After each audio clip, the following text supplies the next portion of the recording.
Alex, Jeanette, welcome. Todd, Yeah, for the agenda, I'm just noticing the elections are kind of early. yeah, good point. We don't have to put them there. Yeah, what you're thinking? Tell me.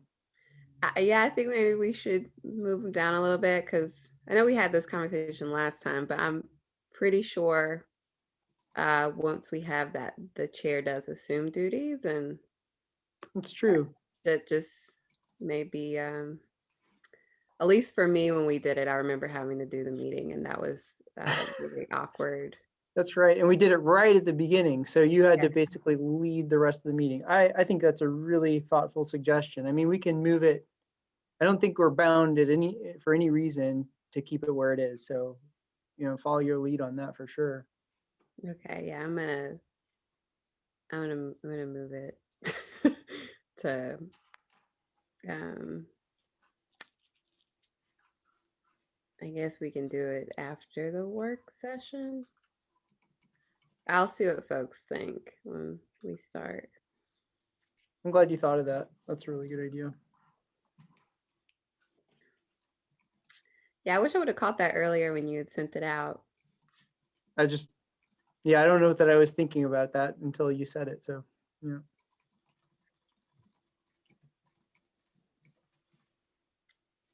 Mhm. I'm gonna let the cleaning person know because I'm in the office and they just came in. They don't want to freak them out. How's it going?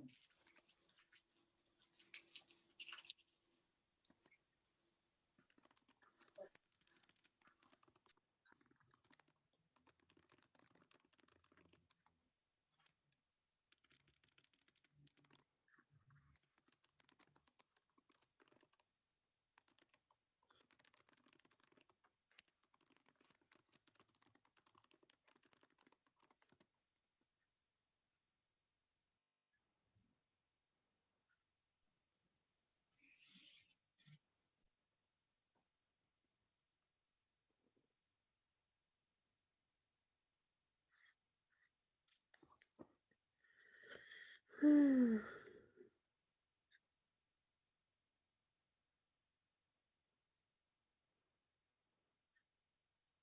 think we've gone live.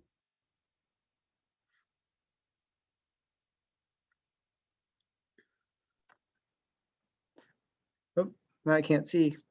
There we go. That's better. The cleaning person had headphones on, and so I scared her. I feel bad about that. Oh no, Mary. Oh, because you don't have a mask on. Well, I put it on. I did put it on. Oh, okay, good, good. Gotta stay safe. Gotta stay safe.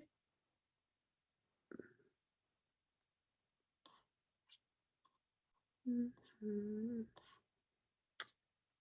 All right, Todd, thanks for sending the agenda in a PDF.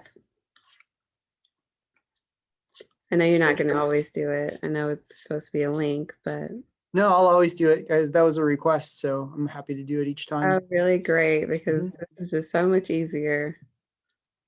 So I got it pulled up. Let's see how many people are here. Is this everybody? Hey, Sue, Andy, Alex, Jeanette, Mary. Who are we waiting for? We are waiting for Ernest and Catherine. I think that might be everybody. Ernest and Catherine. Yeah. Wow, we're so much smaller now. It's kind of cool.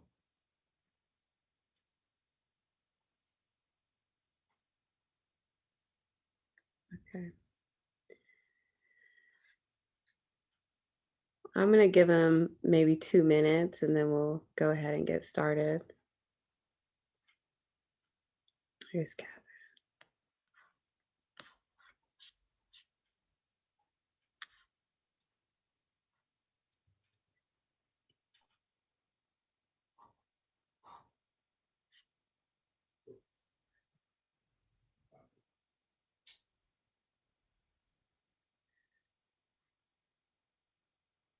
Okay.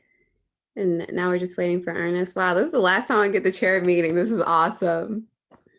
I wasn't prepared for that. Bittersweet, I but can't I'm believe we're happy at the end of the year already. Yeah, it's crazy. Ernest.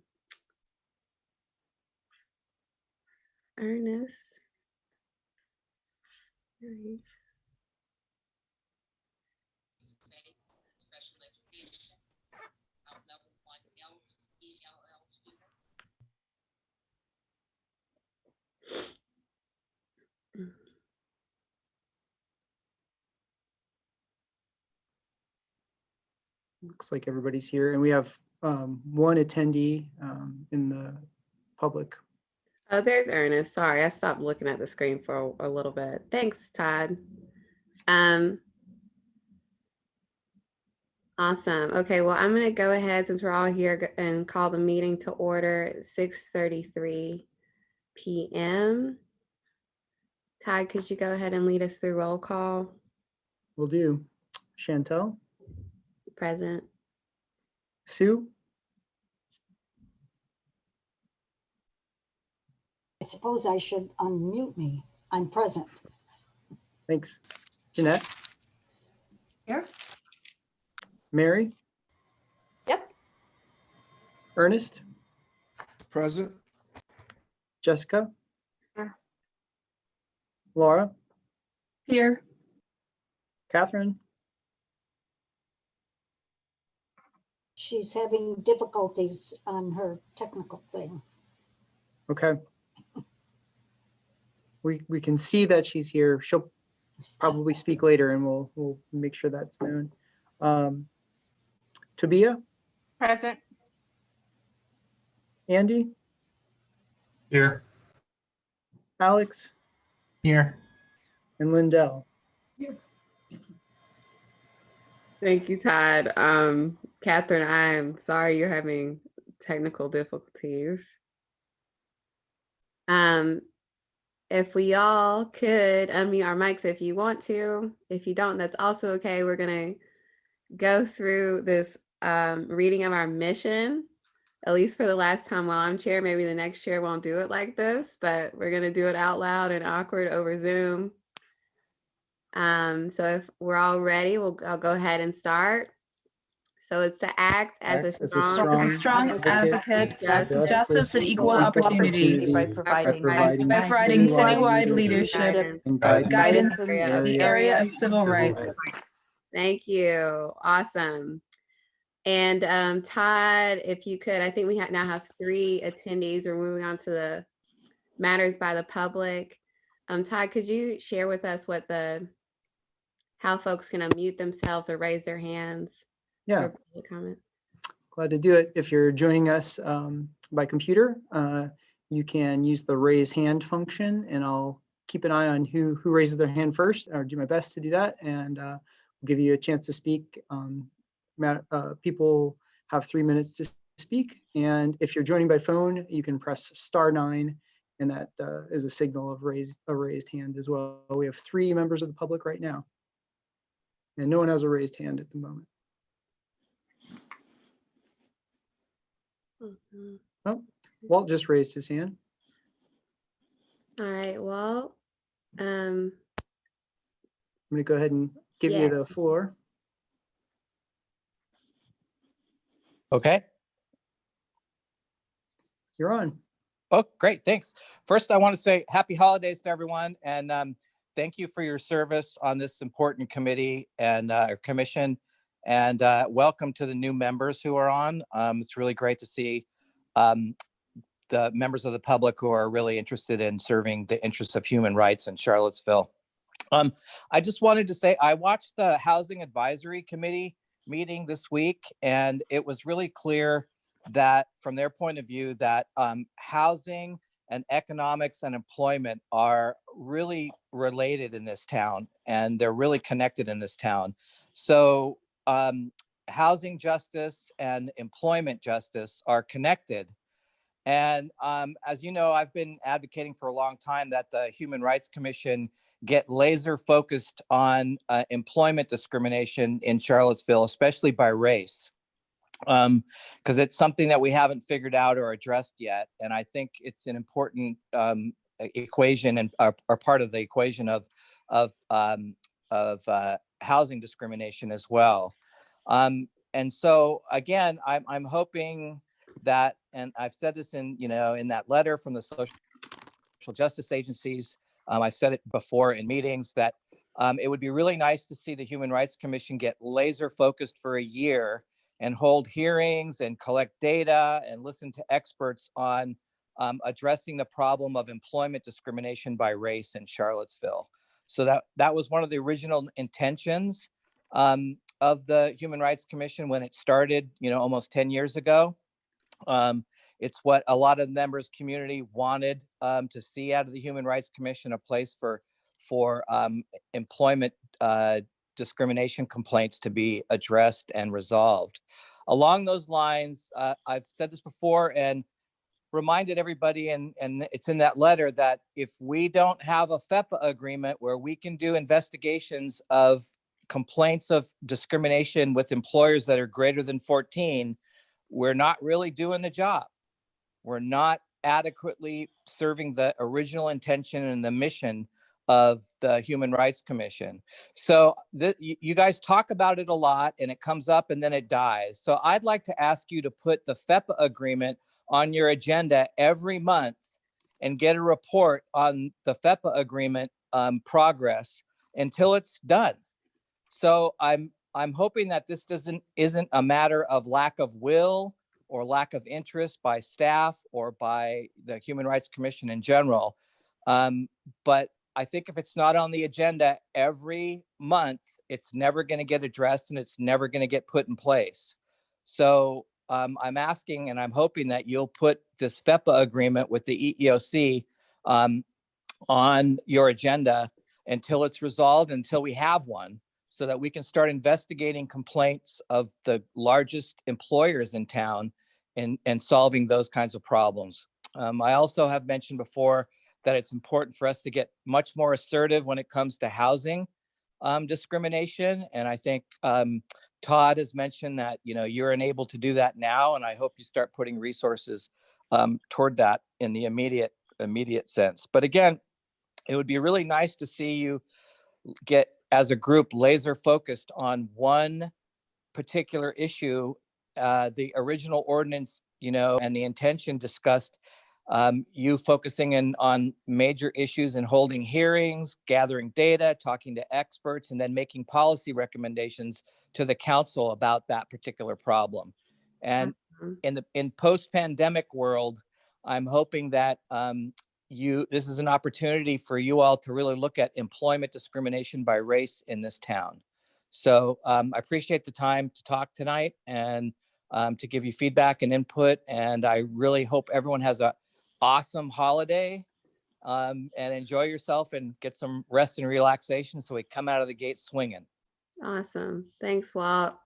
Welcome. Mr. Heineke. No, you can call me Walt. Are there any more comments?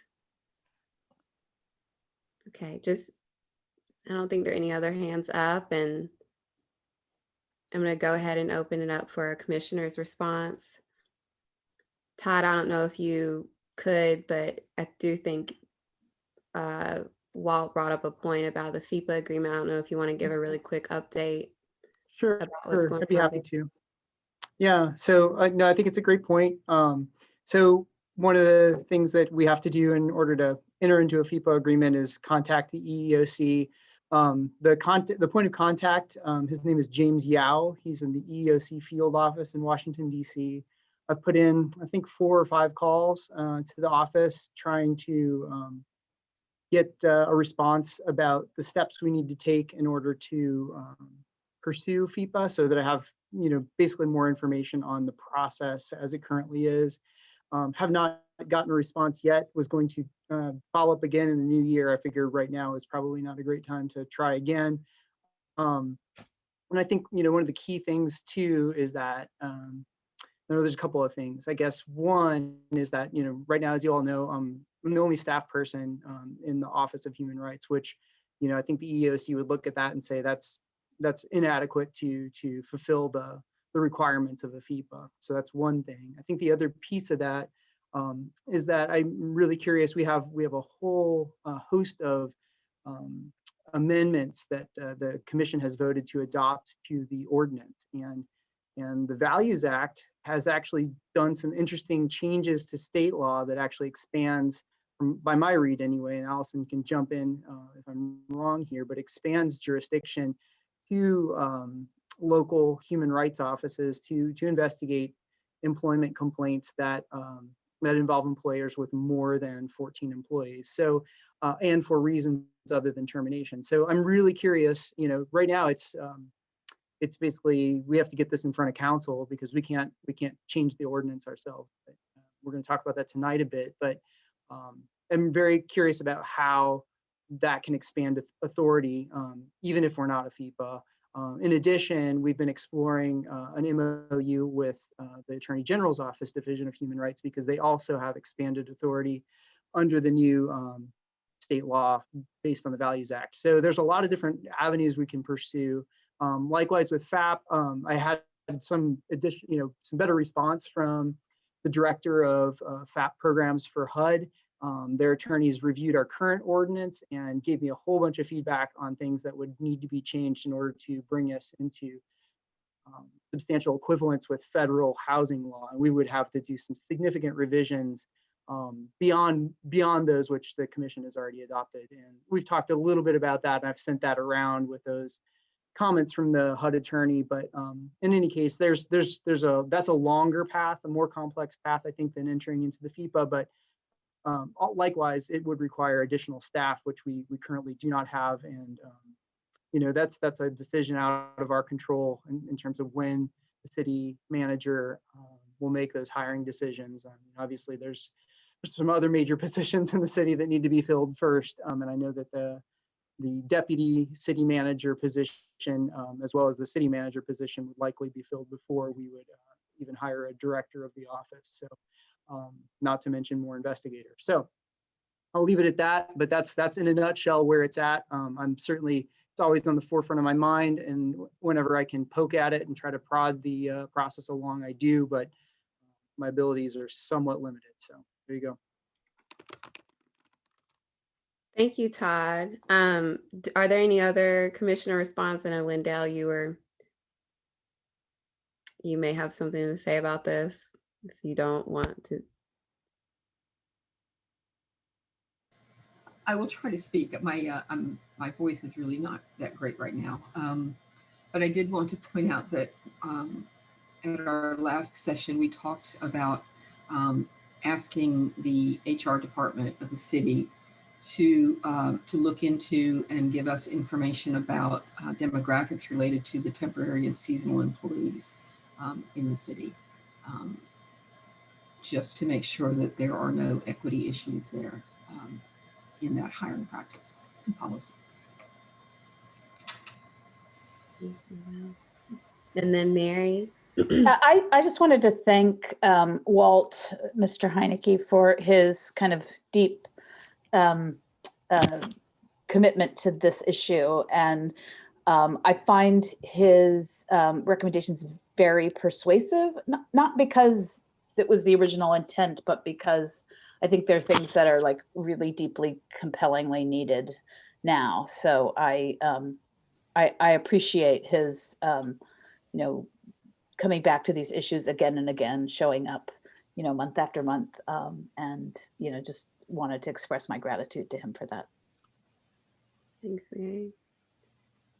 Are there any other comments folks would like to share?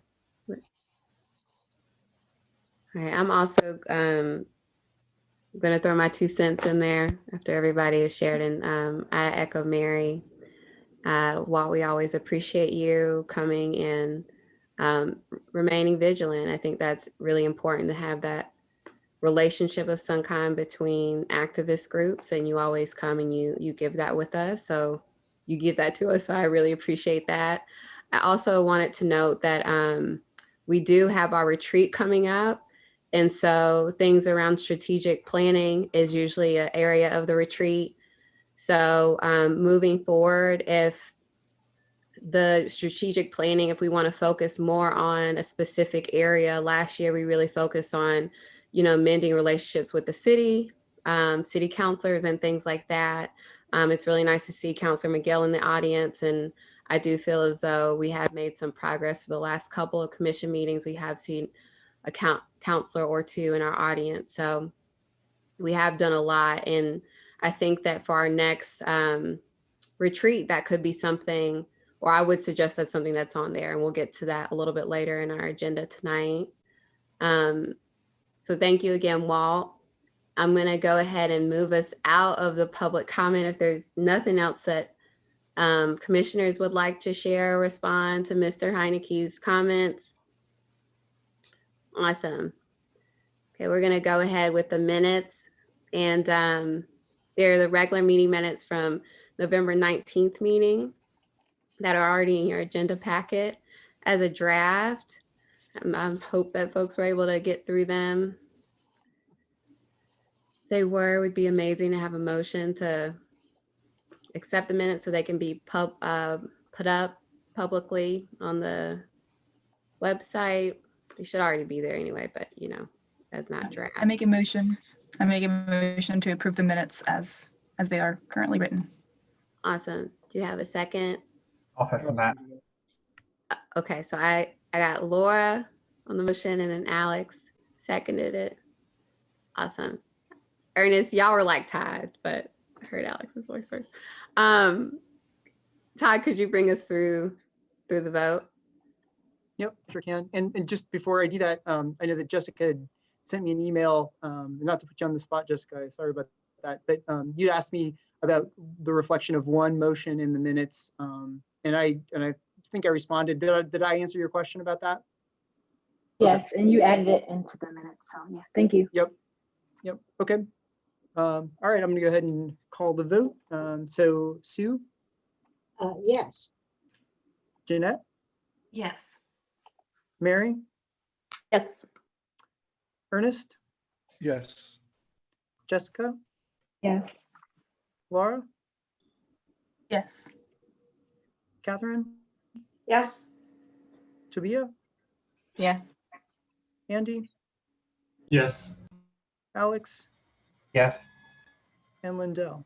Yes. Awesome. Thanks for doing that, Todd. All right, there's a lot of voting tonight. So we're going to go into business matters. I know that we have the officer elections listed first. I'm actually going to move some items around, just knowing that once we go through that, which Todd is going to lead us through the election, the folks that are elected as chair would then take over this meeting. And I think that would kind of be a little bit awkward. At least it was for me. I remember the first time we did this when I became chair and I had to immediately assume duties. So we're going to actually move the officer elections to after the work session, if that's okay with people, and go. And my audio went out. I couldn't hear anything that you said. Yeah, so I'm sorry. So we're going to move. I'm having internet issues. My internet connection is unstable. It tells me that. Sue, if you need to cut off your camera, that's also okay. Sometimes that helps. Not sure. Okey-doke, not a problem. Is it coming in a little bit clearer now? I have no idea. I'll know the next time it says something. Okay. Well, we're just discussing, or I was just saying, moving the officer elections a little bit down to later in the agenda. That's fine. Okay. All right. So we have the memo to City Council regarding the ordinance amendments recommendations. That is an action that's required there. I know that there was a group that was working on that this work. So Todd and I think it was Lindell and Sue. I could be mixing up my people right now. Do I have it right? Yes. Okay. Could you all lead us through the updated ordinance in the memo. I think Todd, you attached it. And to be fair to Sue and Lindell, they haven't been on that conversation. They were involved in the ordinance revisions, but I wrote the memo and then passed it on to the city attorney's office for review before lifting it up to council. And so, yeah, Okay. so perhaps it may be the first time that they saw it when I attached it to the Yep. to the agenda packet, because we're still waiting for review from city attorney's office. And Allison is here with us. And as you know, I attached the updated draft with her additions and revisions. And so I think, and Allison chime in whenever, it has been reviewed by the city attorney and approved.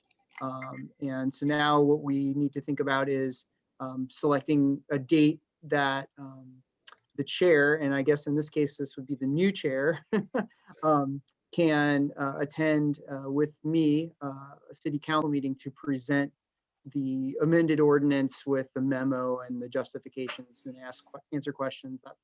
So I'll leave it at that, and maybe Allison has something to say more. So this is Allison Davies in the city attorney's office. That's exactly right, Todd. I went through the council agenda memo that you drafted. It was very good. And really the only thing I added was the actual code sections that provide authority for the changes that the commission wants to make to the ordinance. Presumably it's ready to go with whatever input the commission wants to give tonight regarding the agenda memo. And then it's just a matter of sort of agreeing to find a date in January that you could put it on a council agenda so that council can consider your request for amendments. So thanks, Allison and Todd, for pulling this together. It really does look great. So I don't know if there are any comments on it, but now that I'm all caught up to speed, basically, Todd, what you did is last meeting, we had finished the approval of all the ordinance changes, and then you went and did that in-depth work of just updating the memo, because we have to package all that before we send it to city council. And so what we're looking at tonight is that memo that you did, summing up the work that we've been doing for the past couple of months on updating the ordinance. Did I understand that correctly? Yep, that's pretty much right. It's basically in the spirit of the holidays, it's like the gift wrap for the present that we're going to give to council, but it's just a required formatted thing. I got the template from the clerk's office, and then just basically filled in the information, none of which is really new, because it was all the logic that we used to do the revisions. So yeah, that's it. And just to make a note about dates, I was looking at the city calendar, and unless I was reading it incorrectly, it looked like there was only one city council meeting on the calendar so far, which was like the 4th of January. And that is probably, I don't know how quickly we could get on the agenda or how easily that will be for folks' schedules, but that's what I noticed, unless there are other dates that just haven't been posted yet. Isn't it every other Monday? Yeah, this is Allison. I think I haven't looked at the council agenda, and but yeah, generally there's at least 2 meetings per month. It really is a question of identifying who's gonna sort of agree or volunteer to help present the commission's position, and then you know, them communicating back to the commission months or dates that they absolutely couldn't be there on a Monday night. I think is probably what we sometimes call avoid Mondays. And then you should be able to get it on a council agenda. I'm 100% sure the clerk of council will be able to work with y'all to make this happen soon. The last thing about the council agenda memo, just for perspective, is that it's also an important way to communicate to the public, like what you're asking for, because that whole that that council agenda amendment was really going to explain your actions to people who want to pull up the city council materials and understand either before the meeting or even, in 2 years from now, why the Human Rights Commission was doing what they're doing. So hopefully when y'all are looking at it, if you can think about it in that perspective too, it'll be part of the official record, the legislative history, as it were, for this particular set of amendments. Thanks, Allison. All right. Are there, I know people are still probably looking over and processing. Intel, I don't know if you noticed that there's a hand raised. Yep, I was going to mention that the Councilor McGill has her hand raised. If we Oh want- my God, I'm sorry. I wasn't even looking at the panel. Okay. Thanks. I did not see that. Thank you, Jeanette and Todd. Todd, do you want to go ahead and unmute Councilor McGill? Sure, if that's helpful, she may be able to talk about when the dates are. Here we go. Councilor McGill, you should have the floor. I just wanted a quick, council meetings are the first and third Mondays. We have canceled the first January meeting. So the earliest it would be the third Monday in January. Thank you. And isn't that Martin Luther King Day? If it is, then it will be the Tuesday. Thank you.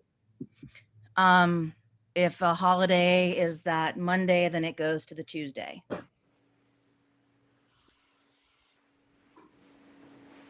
Thanks for that. Great. Are there any other, thank you, Councilor McGill. Are there any other comments from the commission? I just want to thank Todd and Allison for putting this together. I found it really helpful to have it recapped, and I really appreciated the section of alternatives. And this is the recommendation, and then this is the alternatives if they don't adopt these. So I really appreciated that language. It made it really clear because we've been working on this really hard, the team collectively, for several months now. So we're in the details, but I liked having that recap. It made it a lot easier. So thank you guys so much for that work. Mm-hmm. So what is the action that you want us to take? Do we need a motion to approve sending this to? I mean, we've already approved the amendments. Yeah, so we would be So do an approval of this memo, and just so people can see it, because I do have some comments, but I wanted to wait and for other folks to see what they.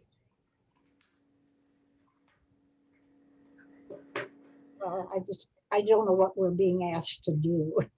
So for me, I think we're just asking overall, how does the memo look?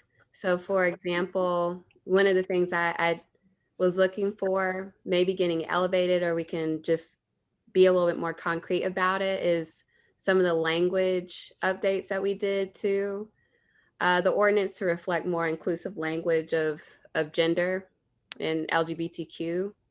And so I'm noticing, Todd, the way that you've compiled it, you did a really great job of like listing the city goal, the objective, and then like a small snippet of what the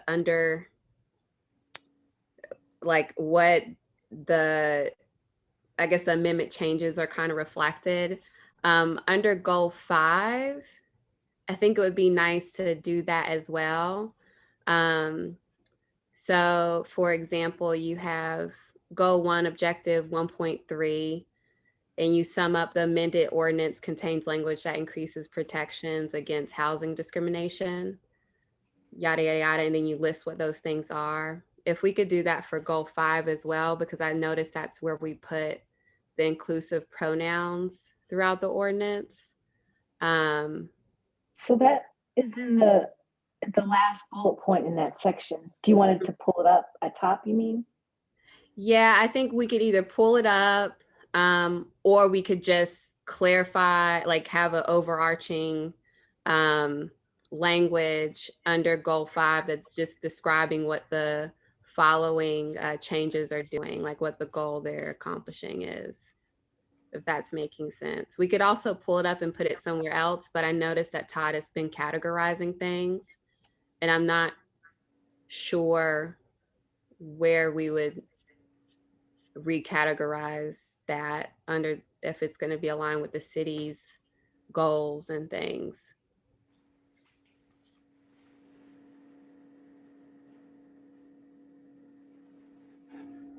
Is it just to make sure I understand, your intention is to bring more emphasis to it? Is that what you were thinking, to find another goal to put it in under? We don't, yeah, just bring more emphasis into it, either by like having a small descriptor of what the ordinance changes that we've suggested for under goal 5 are doing. Like as a whole, you didn't for the other 2 sections, or one, you know, or we could just move it somewhere else, if that's making any sense. I don't know if that's making sense to folks. I think I gather now what you're saying. Like in objective 1.3, 1.5, he writes out what we did specifically, but here it just says provides responsive customer service, and it doesn't give that overview. Is that what you were saying? Yeah, yeah. Okay. I didn't hear what Jessica just said.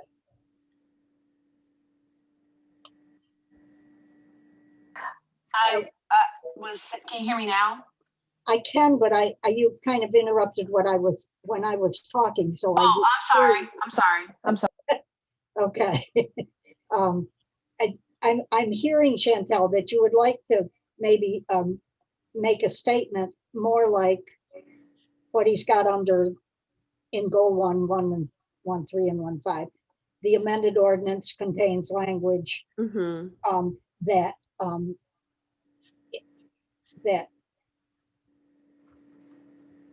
includes, or however you want to word it, but that you would like to take that last bullet and maybe move it up at the very front under objective 5.3.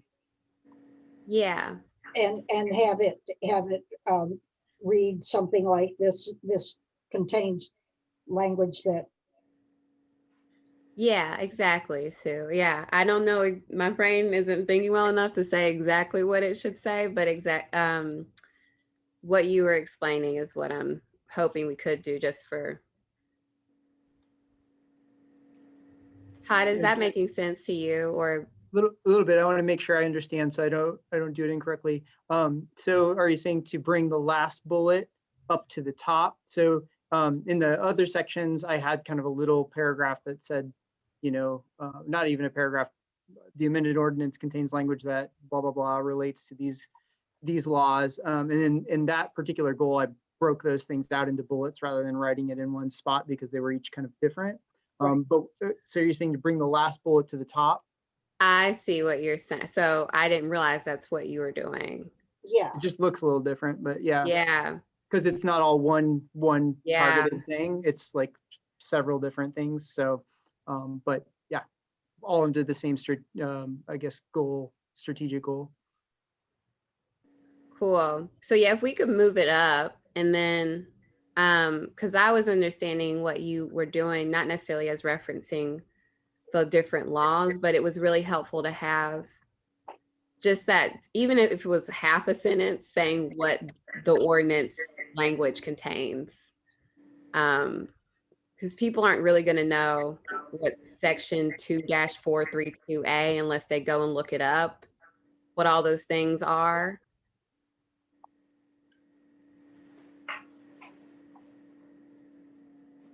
It shouldn't be too difficult. Just, you know, take that bullet and kind of reword it so that, I mean, it can still stay in with the sections that it refers to, but to reword the sentence under objective 5.3 to let people know that we have paid attention to inclusive language, including LGBTQ language.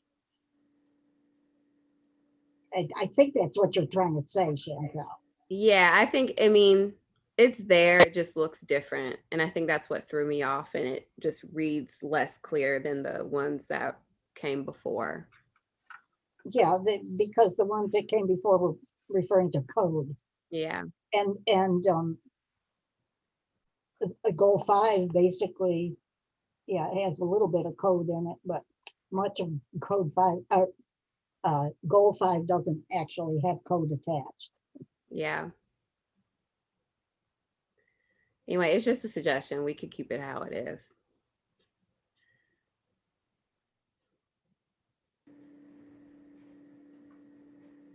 Yep, so if you want, I can add quick summaries of the changes to the ordinance. Is that what you're saying? Maybe with each of those bullets, rather than referring you to the section so that the council reads the section to understand how we allow more diversity and inclusiveness within the body of the HRC, include a brief summary of what's in that section, that amended section. Yeah. Okay, Just so it's more clear okay.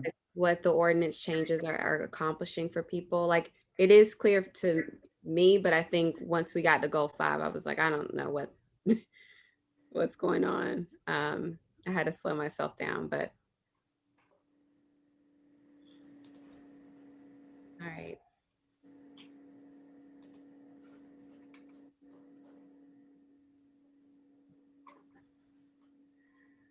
Are there any other comments? It looks really good, Todd.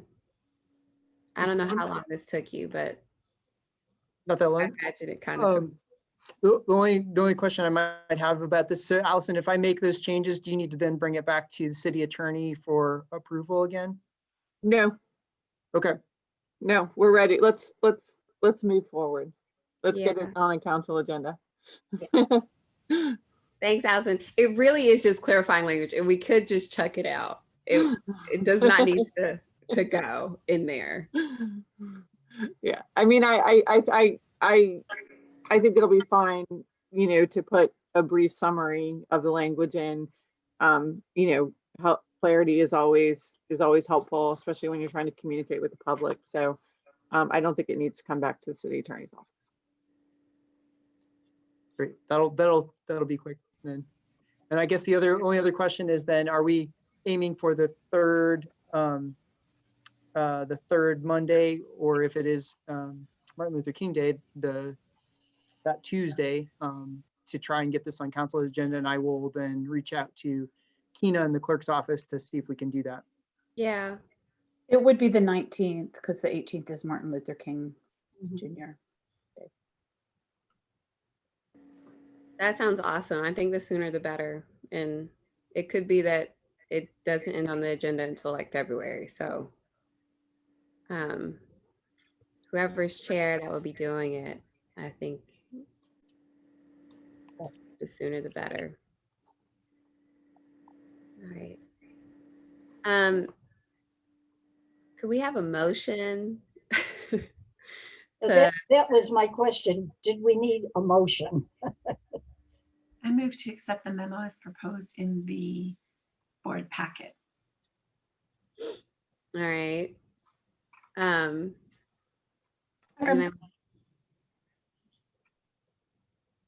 I did not. Is there a second? Second. Okay. Can you repeat the motion?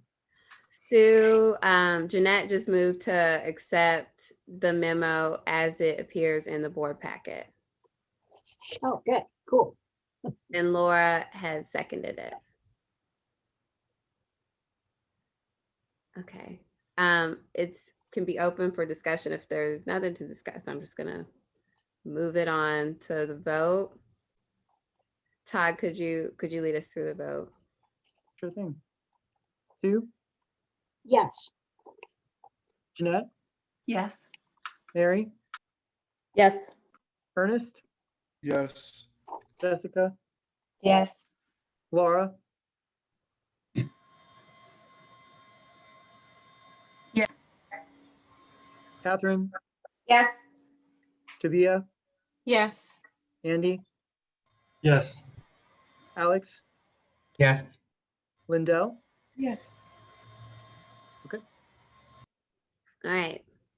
Well, guess you don't have to make any changes, Todd. All righty. I would have, I would not protested. Hey, it's no problem. They weren't, it wasn't a do or die. I think it reads fine. All right, where are we? I guess we're gonna move on to the second action for tonight is resolution HR 20-2. So Todd and I worked and integrated the feedback from the last commission meeting we had on the resolution. So it was, some of the changes was it went back to the previous version, and then folks had asked if we could include maybe some language around an ad hoc committee for who would be guiding the investigation or the review. And then there was also some comments around or recommendations around the fact that we don't necessarily need to, there's more than one action than removing a commissioner. That we could reprimand or no action could be taken after that review was conducted. And then there's some other language in there just around kind of what it would look like for the commission if we were to do this, keeping in mind that we could still have another resolution or ad hoc committee actually set up more specific procedures, but this is kind of an overarching resolution that we're committed to holding ourselves accountable in some ways. So I hope you all were able to see that. We're gonna go ahead and open it up for comments, see what you guys thought about how it has changed, if this is more what we were looking for. Since I was the one that complained the most, I'm happy to start this. The changes that have been made make it much more palatable to me. I did have just one little question, and it's the very last thing down there at the bottom in C. We're recommending to City Council whether the commission, how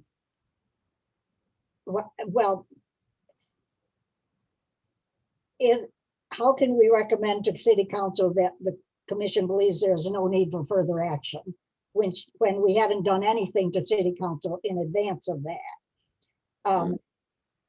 And the question of the reprimand, who reprimands? Are we asking City Council to not remove the commissioner, but to reprimand him, her, she, he? Those are questions I had about that, but the rest of it, you're taking care of my real problems. Thanks, Sue. You're welcome. Catherine, this was your suggestion. I'm going to ask you if you want to clarify. I know what I think you may have meant by the no further action or good cause or reprimand, but if you want to chime in really quickly.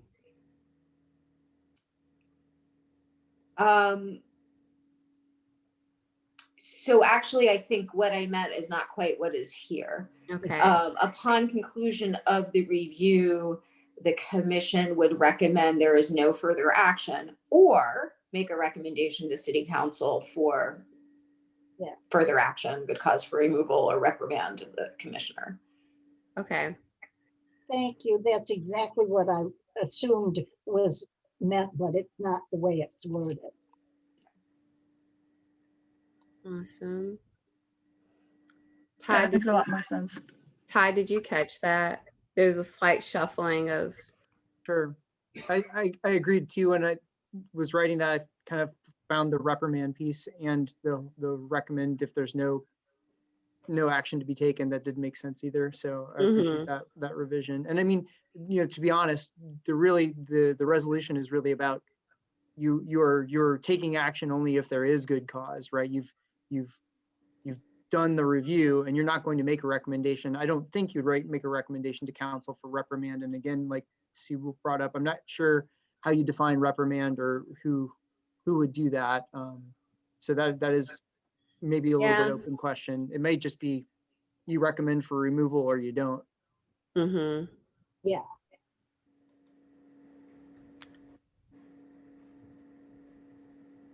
That makes sense to me.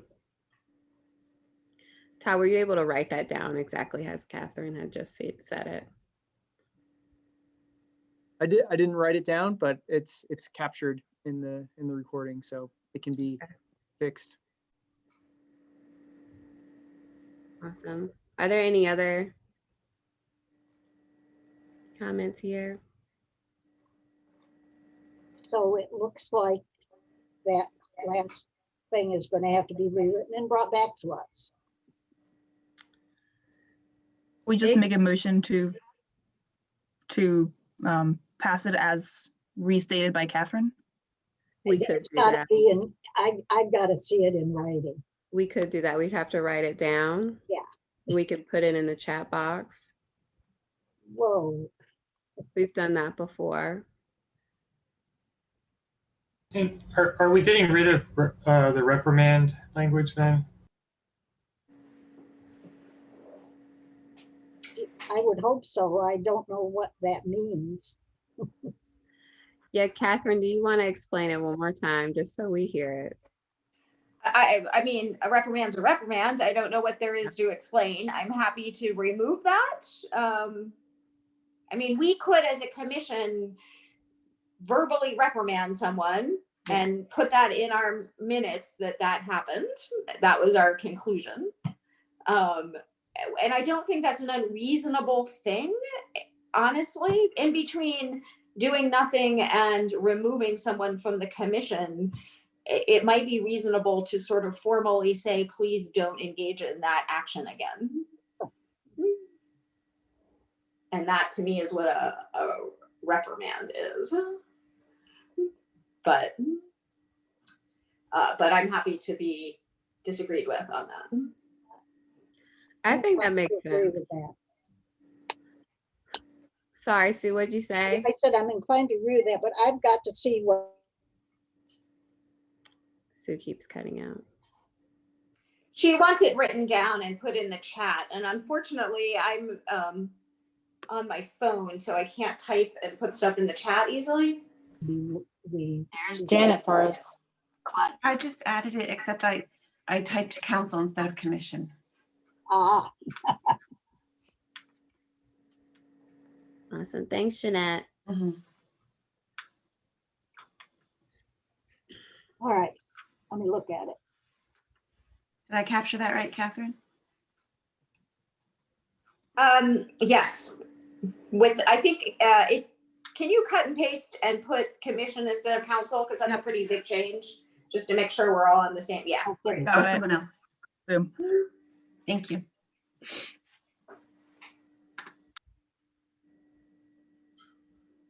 Just a quick comment. I noticed that Oh. we're in this version, we're still recommending, we're sending a recommendation to council for no further action. And I think we had said earlier that didn't make sense if council hadn't heard anything about this and suddenly they're getting a notification that we're not going to take any action. That doesn't make much sense either, right? So maybe a little reworking of that. So can we say, upon review, if there is action, then we will report it to the council? Sorry, I'm not wordsmithing the best right now, but just remove that. We only notify council if we are recommending that the commissioner be removed. Yeah, that's exactly what you've got to have in there somewhere.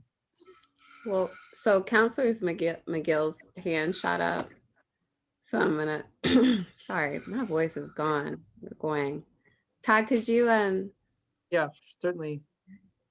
Councilor McGill, you should have the floor. I just wanted to, so many times if something is going to be looked at by the Human Rights Commission about one of their members, in this day and age of social media, there is a good chance council is already aware of what the incident might be. And to be able to say the Human Rights Commission has looked at this and has determined that no action is validated, or, you know, is actually good. So maybe it would just be a report, a very quick couple of lines in light of this instance. we're not recommending anything. And it would be, or in light of this complaint, we're not recommending anything going forward. Says one, it acknowledges the complaint or the potential incident, as well as what the finding was, and just, I think, add some more transparency to the process. Awesome. My question is, how would council know about the complaint, about what was going on anyway? Because they read Twitter. Oh, great. Well, plus they will know when they get the written letter from us that there was an issue that came up So and that we would decided have not. to send you're still keeping in, provide a written recommendation to city council? Hey, Sina, would it not be sufficient that there was a record in our minutes that this happened if council had any question? I knew how to find the minutes. They're on our website. We got our The archives. website. No, it's more about the website, honestly. I mean, it took me. I guess I'm just saying, like, that rather than create some additional bureaucratic process, if there's an issue, it would be in the minutes and those would be able to be easily retrieved and provided to you, or, you know, there would be a record that this had been discussed. Right. My question is, what is council's involvement unless we go to them and say, we have agreed to. Sue, you've unfortunately cut out, so we didn't hear the last piece of what you just said. Okay. Sue's My system is giving me a lot of fits. I've been told that there are probably too many people in my building attempting to use the internet right at this time of day. And that's I do see your hand, so you can be next. Sue, did you want to restate what you just said? I don't know if you even could hear me because my internet keeps going off and on. My problem is, what are we going to ask city council to do except for asking them to remove the individual? That's the only thing that council has to deal with. And then, you know, if they have a question, why are you asking us to remove it? We can refer them to our minutes. So you're suggesting that we don't have a report that goes to city council? No, absolutely not. Okay. I just wanted to be clear because, okay. Absolutely not. Awesome. Jessica, could you go ahead and, I know that you had things you wanted to say. I'd say the opposite. I mean, I was trying to incorporate what Council Miguel said. I think we just need to include a summary. It doesn't have to be a report. Provide a brief summary of said incident with recommendations of X, Y, and Z. That's what I'm going to suggest, but that is my opinion. If yes, we're recommending that the individual be removed, but if we have come to the conclusion that there's no cause, there's not good cause, or that we will handle a reprimand internally, we have to tell council that. I think that's okay to. Well, all right. I know, Linda, I see your hand is up, but I think what Councilor McGill was explaining to us is that it would be nice to have an open line of communication. So if there is something concerning a commissioner that they have appointed to our board, where we are kind of going through this process of reviewing something that has happened, it would just be nice if we gave them a report, even if it's a report of no action needs to be taken. We went through this.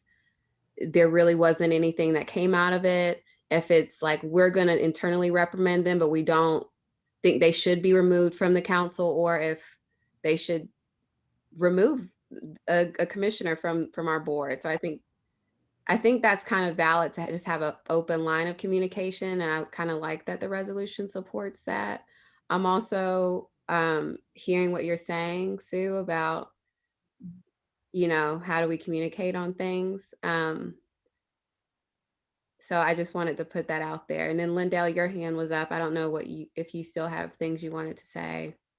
And then Councilor McGill was also trying to speak kind of at the same time when I started.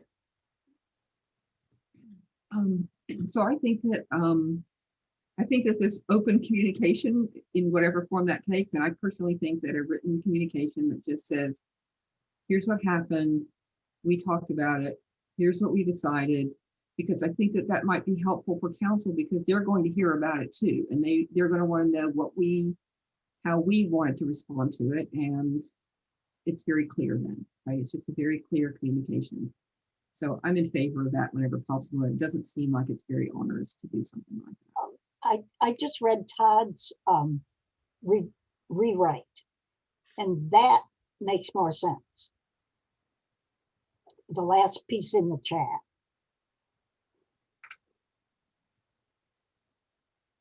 Okay. I can agree with that. Written summary of the facts, recommendation, if we believe there is need for further action. Okay. Yeah, that's nice job, Todd. I give credit to Mary because she typed some and then I added some. Nice job, Mary.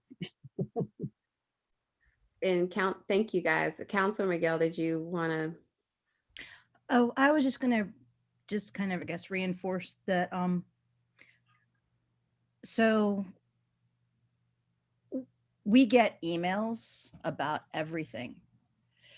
And just like, I am quite aware of what started this particular discussion. So we didn't, even though there was no official findings or anything like that, but,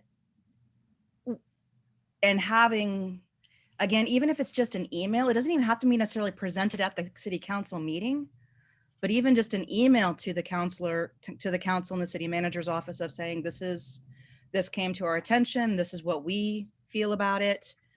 90% of the time, probably we're already going to have been hearing stuff coming at, and so it is just nice having that directly to us, and versus having to go try to look in minutes and try to figure out if it has been talked about or hasn't been talked about yet.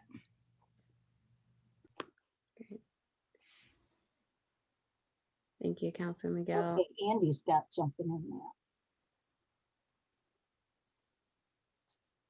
there. Andy, could you read what you've put in here? Because then you added something in parentheses, and I'm wondering if that's just your comment. Sure. So I wonder if there's a way to have it be, sort of put the determination on the commission first, and then only one of the actions goes to city council. I think that was sort of how I understood Catherine's sort of structure of what she was saying. So that's sort of the way I was looking to reframe it. That sound looks even more perfect than Todd's. But it removes what I did like about Todd's is the provide a written summary. Yeah, I think I see, Andy. I see where you went with this. I do like that Todd and Mary's combined had we're gonna write this down and here's a summary of what happened and send it. Laura? Okay. How about upon conclusion of the review, sorry, one way around. Under Todd's version, upon conclusion of the review, the commission may provide a written summary. They can choose to do it. They don't have to automatically do it, but the process is written out. Up, down, vote that. Just add a may. Okay. So you're adding to Todd's.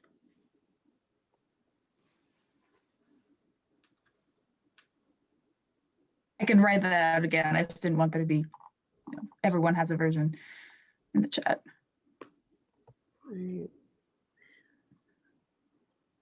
Are there any strong feelings about adding may? May provide a written summary of the facts and a recommendation to City Council. Okay, that was radio silence. I think, oh, sorry. Go ahead, Jeanette. No, you're fine. I think Andrew's version, Claire, like I like the idea that it's within the commission. And then maybe if we just add, like I put another version in there, add the piece that Jessica was recommending around the written summary is another option. I think the issue is whether we want to have a report for anything that has to do with having a review, right? That's a good question. Oh, I misunderstood. I thought Jessica was speaking specifically to when it goes to City Council that there be a summary, but that's a good point. Yeah. This is my personal preference, is the Todd Mary one still feels the most clear to me. I agree. So if there's someone who would like to put forth a motion of some kind, or like, you know, whichever one you want. I make a motion to pass this thing as amended by Todd. Okay. Second. It's in there. Great. So thank you. Laura has brought forth a motion to pass the resolution with Todd's amendment, and then Mary has seconded the motion. Todd, could you? You ready for a Yes. vote, or is you gonna have any more Well, discussion? technically, it could be open for discussion if there are any more discussion points. Yeah, I still prefer Andy's version. Okay. So which means I probably will vote no on this so that we can vote on another one, maybe. So, are there any more discussion points? I'm going to close it out. And all right, Todd, could you bring us through the vote? Sure. Sue? I think I'm going to vote no for now. Okay. Jeanette? Yes. Mary? Yes. Ernest? Yes. Jessica? Yes. Laura? Yes. Catherine? Yes. Tabia? Yes. Andy? Yes. Alex? Yes. Lindell? Yes. Okay. I would change my vote to yes. Sue, you can't do that. I'm kidding. You can do whatever you want. I will allow it, but I'm just saying. No, I mean, seriously, I only had one reason for doing that. Okay. All Okay. right. So they're all yeses, Todd. All right, the record shows that Sue votes yes. Okay. Thank you. Awesome. I won't be signing that, but I'm happy that resolution has been passed. And we're going to go ahead and move on to the second, not the second, item D, which is the retreat. And there's a action for us to move around here. And I believe this is around choosing a date. Todd and I weren't able to get the doodle poll out. Todd, I'm completely assuming what you want us to do with the retreat. So I'm assuming that you wanted us to do an action around choosing a date. So yeah, this would be my suggestion. You can do what you want, but my thinking here would be that you might want to choose a Saturday date and combine all of your, or at least most of your available meeting hours for either January or February for a Saturday date for a retreat. Just because typically these last a bit longer, so you might want to do it during the day on a weekend. I know they typically happen that way. So, and I, mentioned that we might not use all of our hours because in case one of the ad hoc committees, I know our public hearing committee may want to meet. So maybe preserving an hour for them, but there's that. I wrote down the Saturday dates for January and February, but if anybody has a thought on that, please say so. Great, thanks, Todd. We don't need to actually vote on this though, right? Like, That's a great question. I don't know if you need to vote. It's more just, can you It's come to an agreement on a date that works for everybody? It's not really Okay. an action. It's just more of a pick a date. cool. How y'all like my cat? She just decided to come hang out with me. I don't know if you noticed it. Camilla, Did you do a doodle poll on this, or did you already do one? Did not, but wanted to pitch it in the meeting just to say, hey, is a Saturday even a feasible thing for most people? And you know, there's only a few Saturdays to look at, so we could potentially do it here. I'd prefer to do this by email. Yeah, me too. We Great. could be here the rest of the night. No, that doesn't work for me. Yes, it does work for me. No, it doesn't work for me. No, yeah. Fair Sorry enough. about that. So I'm so sorry, Todd. I keep interrupting you, but can you just try it next time with the doodle poll? Yeah, I can certainly do it with the doodle poll. The other question I had for you is, do you want me to try and find a third-party facilitator? I reached out to Christine Nardi at C&E, and they're not available right now because they're doing their own strategic planning. I may be able to get Mary Davis. Is that something that you all want? Do you feel like you can lead yourselves in that? I'm asking because I need to do some digging and research and find out what the costs are and all that kind of stuff. I don't see why we would need a facilitator. Yeah. I also feel like these are things that Charlene Green just did and told us why we needed a facilitator. And so if no one's here that's going to tell us why we need one, of course we would say we don't need one. My preference is to have one, but not for, just for certain aspects of the retreat. I can see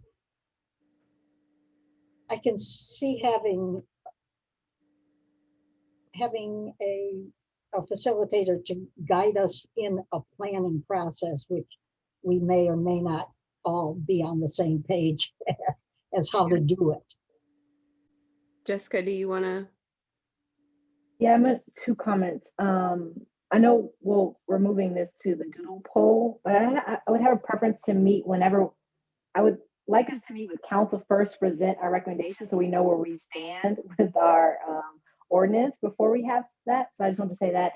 And then because this is supposed to be team building, I mean, I do some of this work, but it is nice to have an outside facilitator to help on that team bonding experiences so that we all can be focused and have someone else leading that. Also to what Sue is saying, to have someone strategically walk us through. Todd, could we have a facilitator for like maybe 1 hour or something, like, or 2, or, you know, part of the meeting and then the other half is.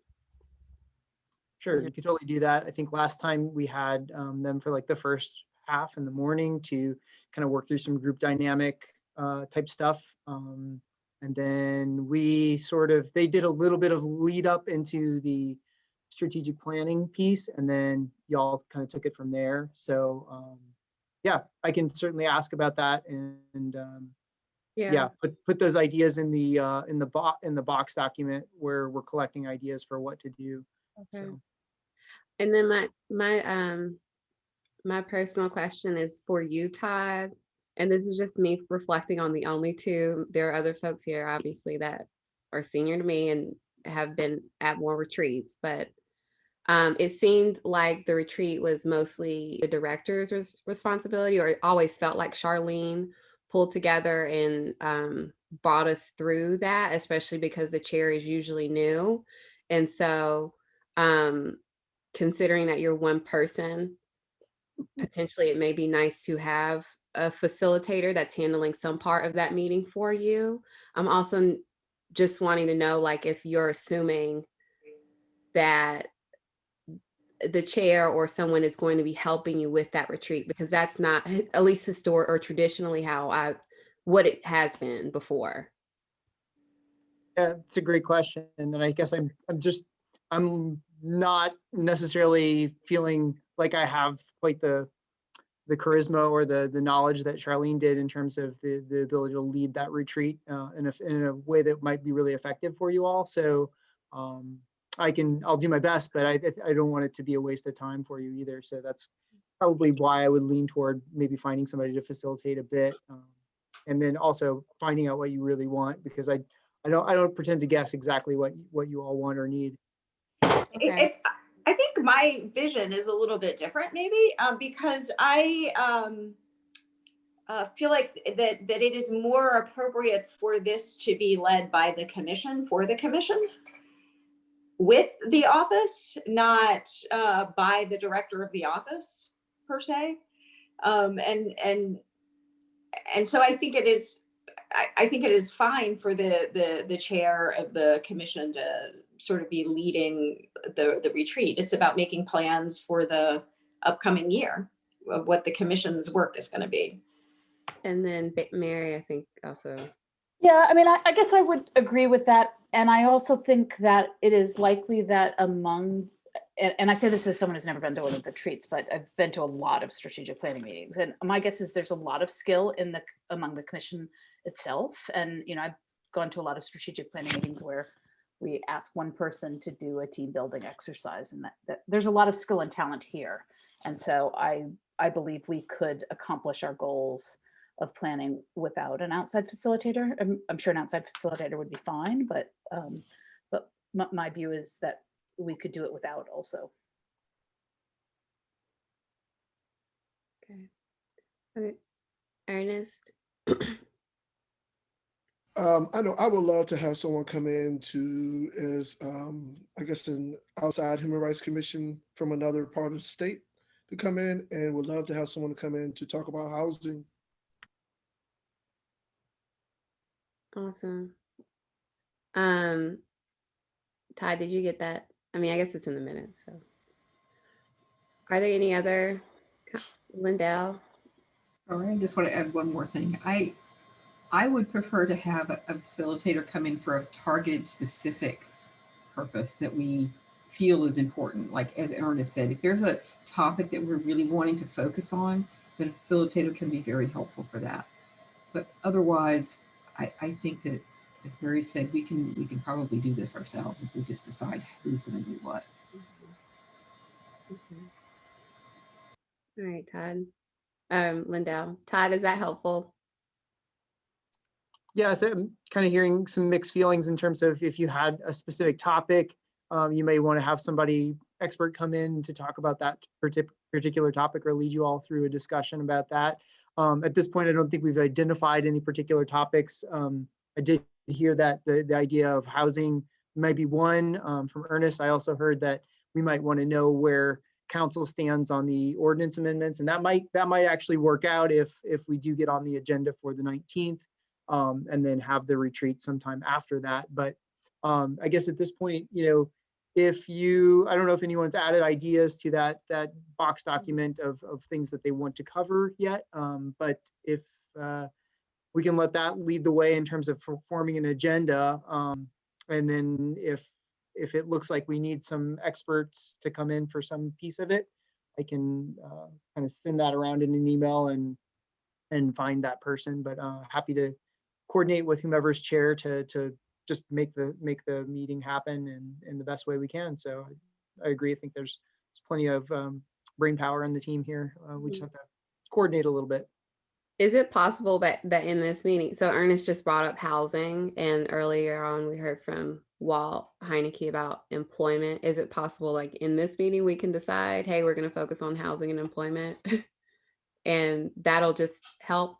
Not to say that any other ideas that land in that document can't be discussed at the meeting, but I do think, like to Ernest's point about housing, Todd, that has come up a lot. It always comes up a lot. More than 75% of the contacts have to do with housing that you have.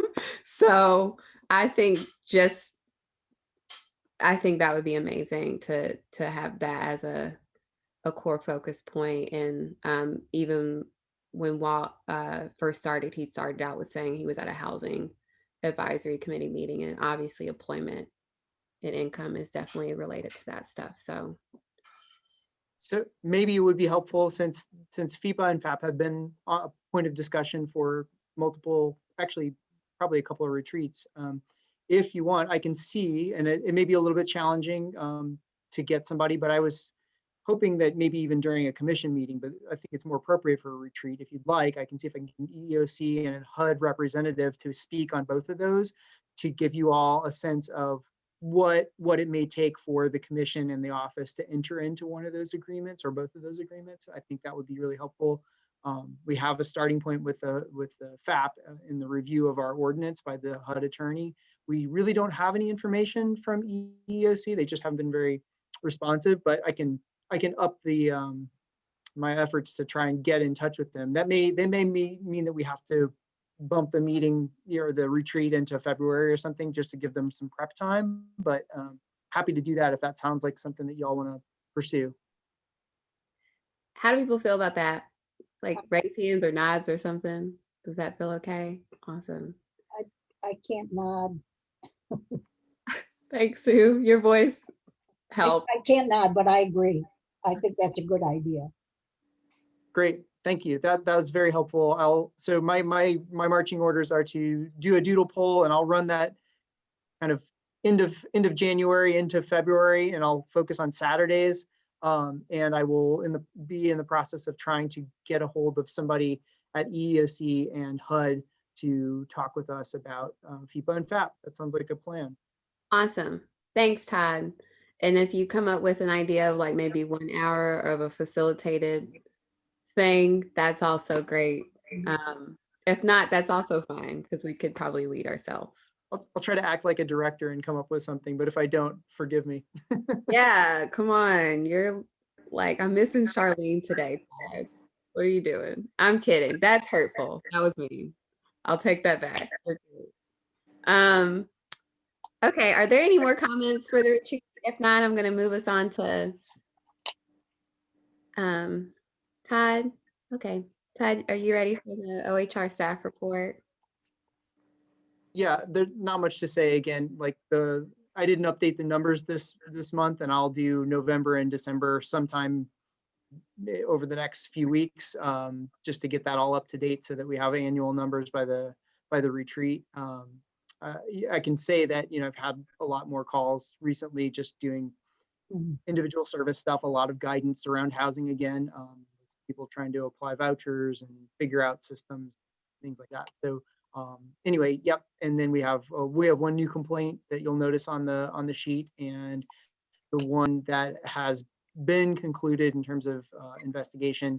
The respondent is still considering whether they're going to accept the offer of conciliation from I'm sorry, the complainant is trying to decide whether they're going to accept the offer of conciliation from the respondent. So I don't have anything new for you in terms of that, or whether it might move to public hearing.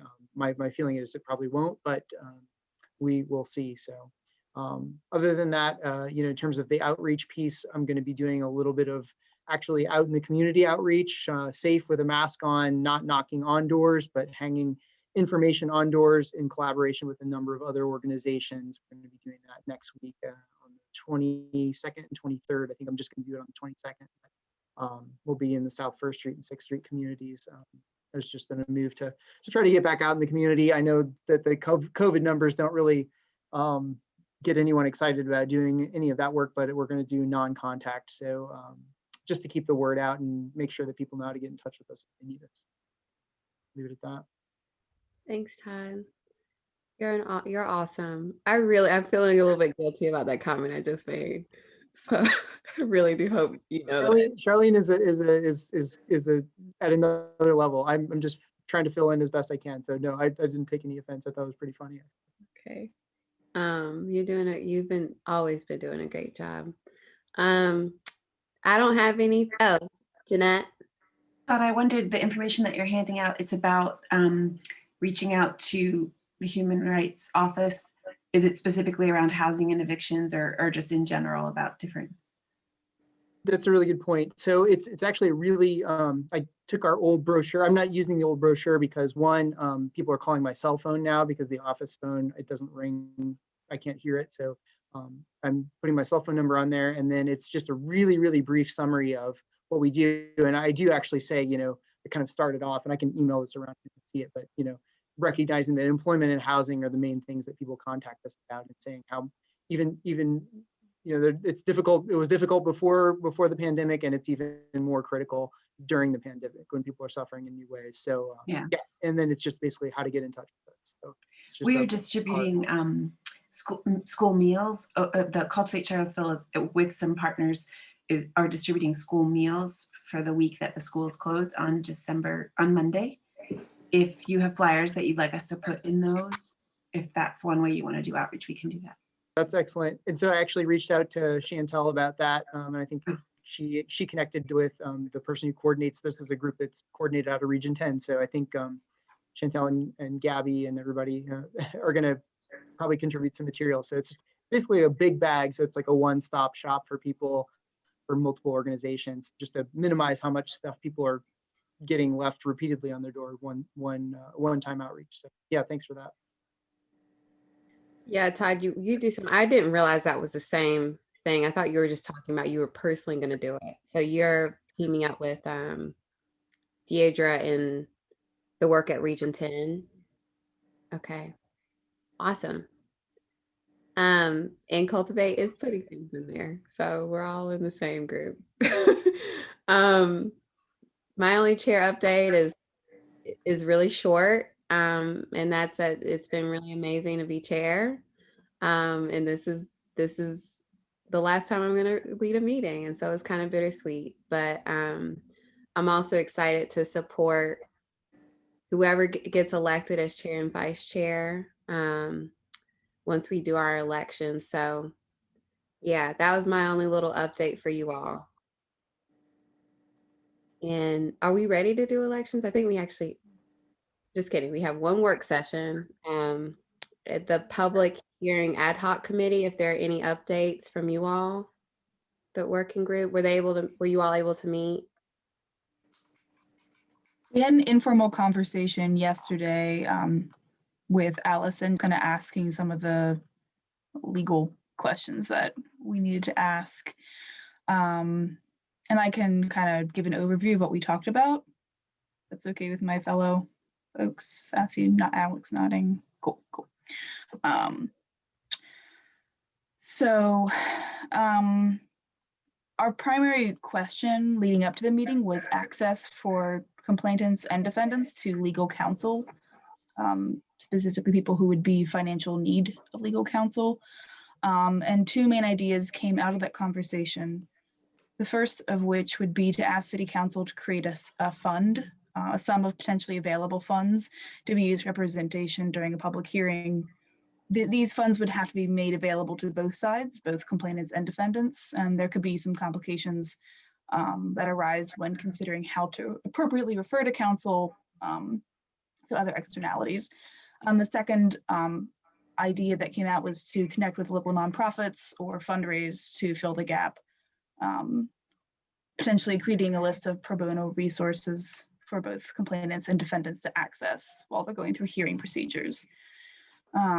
We also discussed considering obtaining legal counsel for ourselves, much like PCRB is currently doing, just new information for me, and some ideas of like restructuring HRC in general that were like, that's really cool. Allison has some pretty great ideas. So me personally, I'm generally resistant. So going back to the legal counsel part, I'm generally resistant when we say, okay, go get pro bono resources. Go, you can do it. I believe in you. Specifically when this is an area of human rights, this is an equity issue, and I would prefer that we make a request of City Council, as politically infeasible as it might be, to make a request for additional funds, but to make that request anyway. I think that's the right thing to do to assist complainants in moving through this process. So, but so that's my personal opinion. I thought we probably should run it by the rest of HRC. Thanks, Laura. Mary, did you? Yeah, I have a question about the obligation to provide counsel to both sides. And I'm wondering if there is, if we have the ability to put some sort of income guidelines in place such that we would not have to provide free counsel to a, a very wealthy landlord. And, theoretically it would be available to both sides, but only to, people at 200% of the poverty level or below, or something like that. Would that be feasible? My understanding from the conversation, yeah, would that be yes, but I see Allison just unmuted herself, so I'm gonna back away. Yeah, no, I mean, I certainly think that you could, when you were setting up a program like that, you could set up whatever sort of terms of access or eligibility that you thought were most appropriate. My point in the discussion yesterday was that when you're sitting, well, first of all, you're a government agency, like you are a creation of city council, and when you're sitting in that capacity, it's similar or akin to serving as a judge, and so you would want to create a system that that allowed, equal resources and access to both complainants and respondents who were in need of that assistance. So that was where the discussion was centering about just keeping in mind the role of the commission as a commission of the city government. Okay. Thank you, Allison, and Mary and Laura. Was Alex on that as well? Sue, did you want to say something? That was really helpful for me. I think when we had originally thought about public hearings, was it Prince William County? Yes. Their materials, and you guys have definitely already gone beyond that, from at least what I remember reading about the materials they shared with us. So thanks for doing that. Are there any folks that I think it makes a lot of sense? I don't necessarily know what the next step would be and how we formalize this. That's probably for the next chair to discuss, but thanks for giving us a debrief on it. I'm assuming, Todd, though, that with the strategic plan and the budgeting, this is me just assuming or throwing out ideas. If there was a budget line item for council, would that be something that we would have to advocate for through your budget with city council and the strategic plan or things like that? Or what would be the process for that? Yeah, it's a good question. So like I just maybe a month ago did the FY22 budget proposal for the office and commission. And the recommendation from the budget office was obviously, they're trying to minimize any expenses right now. And so I didn't add any new line items. It was a pretty strict guidance, like don't add line items right now unless you absolutely need them. And we hadn't really discussed any of this kind of stuff. So we do have a consult, or it's a contract I think, I don't know what it's called, contracting guide line item in the budget that is primarily reserved for mediation, but could be used for other services as well. So that could be where it goes. It's currently set at 25,000 a year, which is maybe a little bit, it's gone down over the years because we honestly haven't used the service, but that may be the line item that gets a bump up if we were to try to implement something like this. And so perhaps that's kind of maybe the next task for the ad hoc, is to sort of start to draft what that might look like as a procedure and as an ask, honestly. And then we go from there and start to pitch it. It's probably not something that would happen in the near term, but now's the time to work on it so that when we're ready to ask for it, we've got the documentation and the idea really well thought out. Yeah, that joint session with city council one day. That would be a time to bring it up. Does that make sense, Laura, Alex, Mary? Okay. Works for me. Hopefully that's helpful for where you all can go next. And if there's no other comments, I'm gonna move us to the elections, which is like Todd, don't you like run the meeting now? And then Yep, as the closest thing you have to a director, that is my job. okay, so wait, before I officially do that, I just want to go over how this is gonna work, right? So Todd is going to take over the meeting. Todd, maybe you would invite the nomination committee to just kind of share the overall process and then also share who the nominations were for chair and vice chair. And then Todd, you're going to lead us through voting for each one all by yourself. That is right. Yeah, so no one's has to bring it up for a vote or anything. I don't believe so. Well, Okay. there are some processes there. They come up as motions. You have to have a motion and a second to nominate someone. Okay, so anyone can motion to nominate and yeah. Well, I'll walk you through it. You're gonna I'll do walk my us best. through. All right, okay. I have my script. I'm ready. I have my piece of paper. All right, Todd. Well, I'm officially handing it over to you for the officer elections. Thanks for trusting me to do that. And I just want to say it's been awesome working with you, and I really have appreciated the opportunity and glad that you've been the chair. So thanks for taking that on, and big job. We'll glad to still have you on the commission. So I am going to walk us through the election for chair. And so I'm going to first reach out to if one of you from the election committee wants to be the spokesperson. If you wouldn't mind going ahead and reading the slate as it currently stands for chair. We'll get to vice chair after that. Slate that as it currently stands for chair is Jessica Harris and Mary Bauer.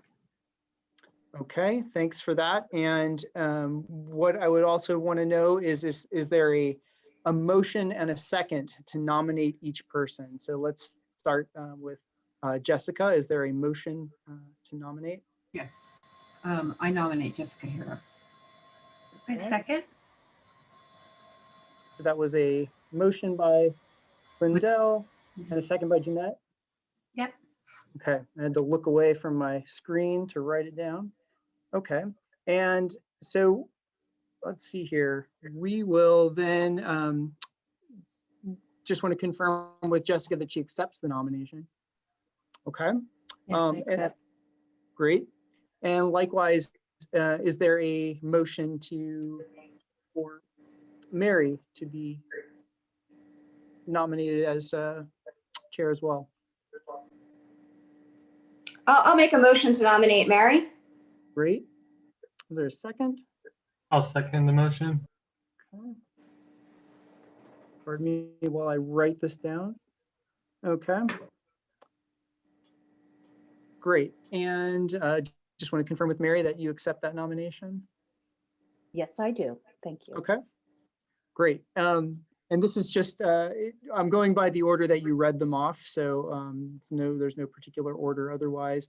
I know that the commission had talked about also offering people a chance to speak before the vote. And we're going to get to that. But at first I want to see if there are any nominations from the floor. And if not, we have two candidates then, and I'll first offer Jessica the opportunity to share with us any ideas or thoughts that she would like before we go to the vote. So I'm just going to slip real quick to my notes. I just wanted to thank my commissioners for the nomination for chair. I just wanted to share why I became a commissioner, and I came to Charlottesville a month before the events here at AA 12, and I was really impressed by the response of our local community.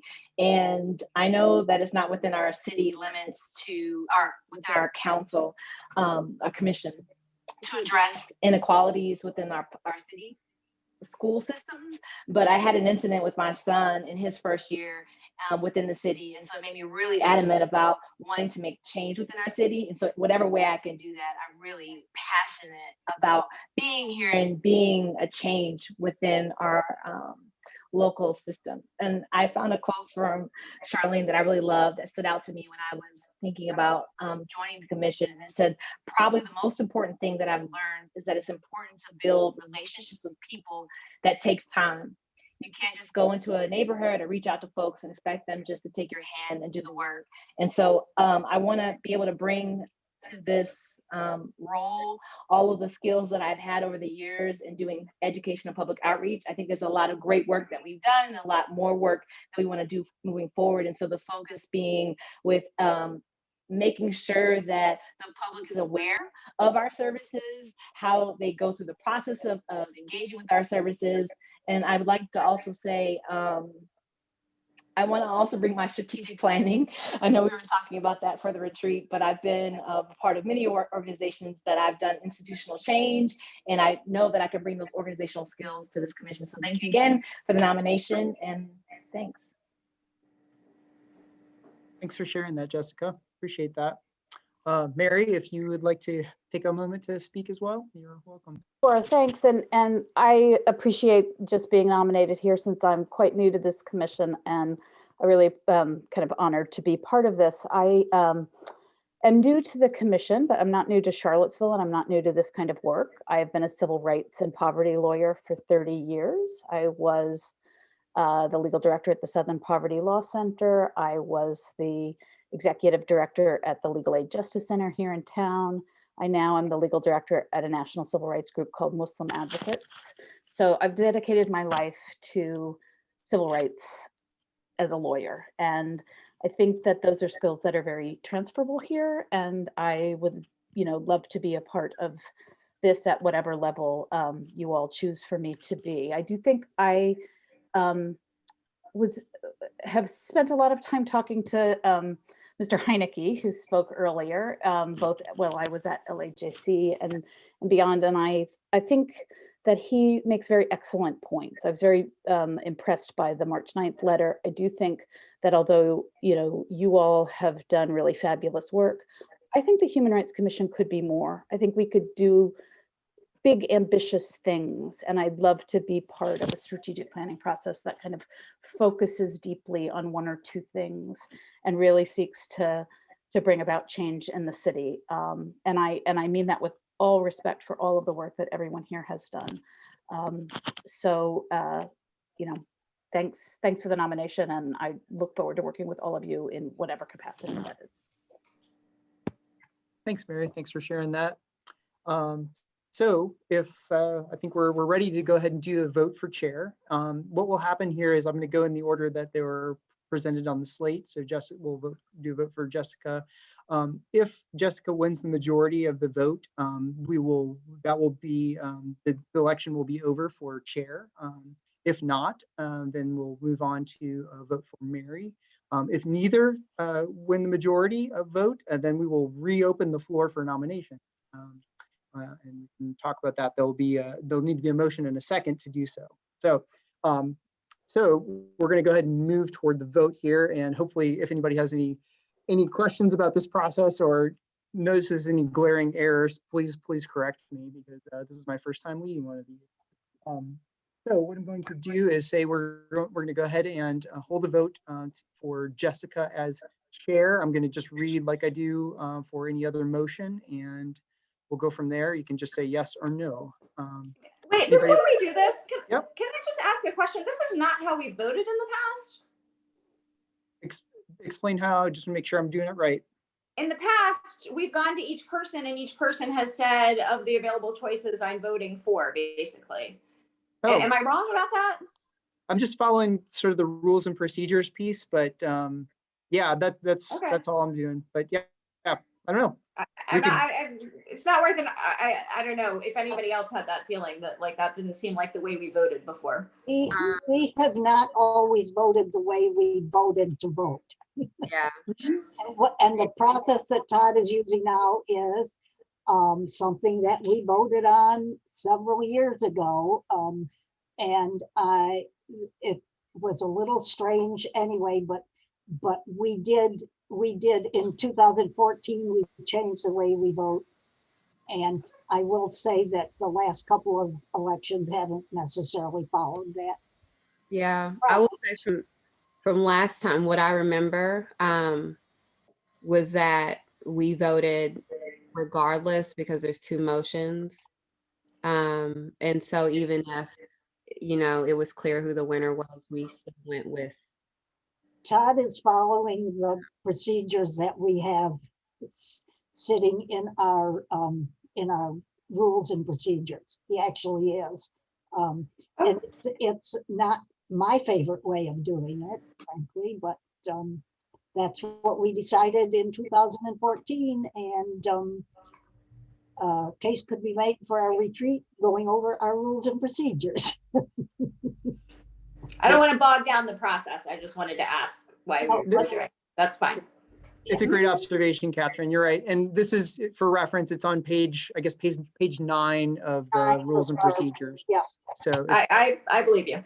cool. Yep. No problem. Thanks for asking that. Okay. So if that's okay with everybody, I'm going to go just kind of follow what how that lays out the process. And so we'll go ahead and do a vote for Jessica, and I'm just going to read down the roster like do for all motions. So in this case, I'm going to include the current chair because usually you don't get called on, but your vote counts in this. So Chantel. No. Okay. Sue.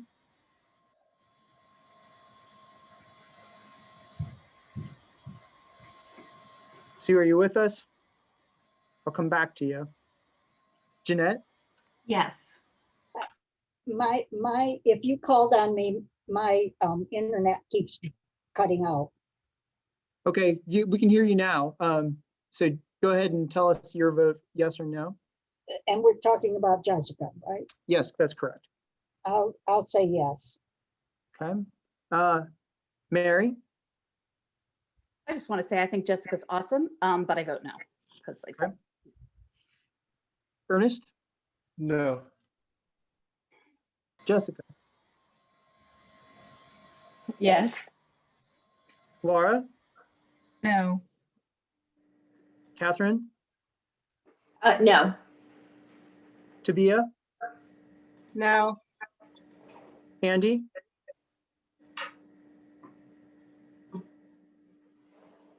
No. Alex? No. And Lindell? Yes. Okay.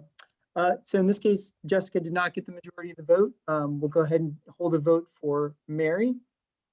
Same procedure. Okay. Chantel? Yes. Sue? Yes. Let's see. Sue, did you vote? I guess you voted. I'm voting for, this is a second vote. Okay, this is a second motion. Whoever Okay. I wish to vote for. Great. I just want to make sure. I just you're- realized like, oh, You're okay. doing it right. Okay, great. Thank you. Jeanette? No. Mary? Yes. Ernest? Yes. Jessica? No. Laura? Yes. Catherine? Yes. Tabia? Yes. Andy? Yes. Alex? Yes. And Lindell? No.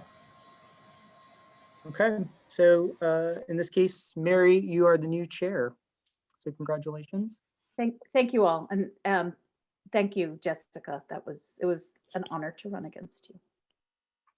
Yeah, thank you both for being willing. I think it takes a lot to be willing to do that.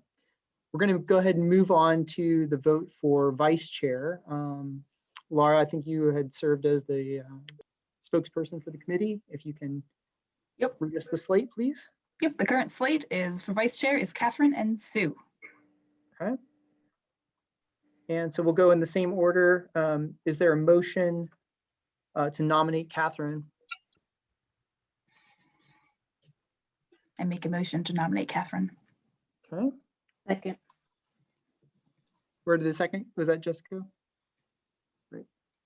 Okay. And likewise, do we have a motion to nominate Sue? I'll make a motion to nominate Sue. Great. Second. Catherine, was that your second? Yes. Okay, thank you. All right. And are there any nominations from the floor? I'll say that that's a no. I do have one. Oh, No. Yes, go ahead. And, I know he's not expecting this, but I really have admired this person for a long time. He is the only Black man on our commission at this moment. And so I'm going to go ahead and nominate Ernest Chambers as vice chair. Great. Is there a second? I second. I second that because I have already nominated Ernest for vice chair. Oh, we're going to get into whether that those nominees accept in just a second. Yeah. Thank you for that. Any other nominations from the floor? Okay. Well, let me go ahead down the list and ask Catherine, do you accept the nomination? Yes. Okay, thank you. And Sue, do you accept the nomination? Sure. And Ernest, do you accept the nomination?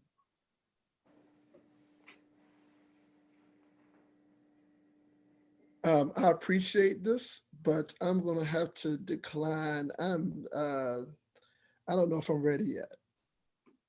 There's a lot of stuff going on right now in my life. So, but I appreciate everyone nominating me for the position. I feel like there's a lot I need to do to grow in being a part of this commission.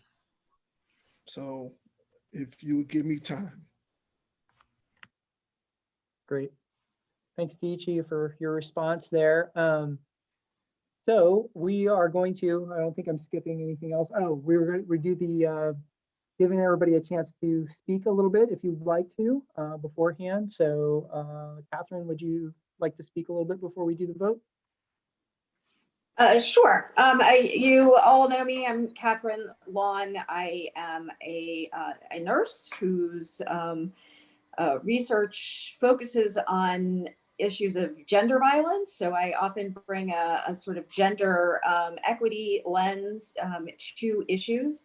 I'm incredibly interested in seeing the Human Rights Commission continue to grow so that we can have all of the legal authority that is available to us under Virginia's rather confining statutes. But also I always remember early on in my tenure, Chantal and I came in together, and Chantal said something great about, you know, regardless of the legal authority we also have our voice.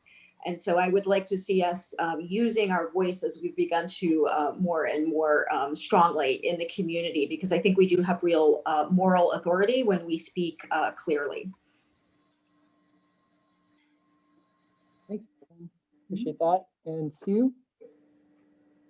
Well, if my connection stays up, because it has been going out every 3 or 4 minutes now, this is my last year on this commission. I've been, as many of you know, I'm one of the original commission members. And I'm in I will be starting I am in now my last year.